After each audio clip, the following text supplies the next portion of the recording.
2018 het die Here my 'n visie gegee om met vroue te werk. Vroue wat gebroken is en vroue wat nie hulle doel in die lewe verstaan nie. En in 2024 het ek begin met die eerste Purpose Conference.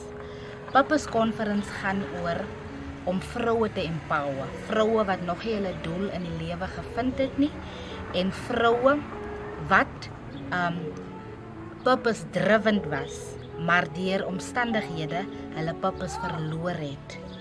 En Purpose Conference is 'n conference waar we hoop bring by vroue wat hulle doel verloor het. Wat ons doen by Purpose Conference, ons identify vroue in die gemeenskap wat ons weet wat deur moeilike omstandighede dit gemaak het. En hulle kom en hulle vertel hulle stories, hoe die Here hulle lewe verander het en hoe hulle in hulle doel in gegaan het.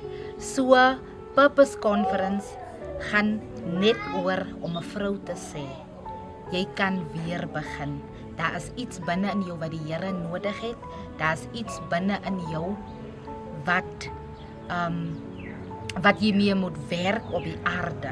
Daar's gawes, daar's talente wat die Here jou gegee het en dit is waaroor Purpose gaan.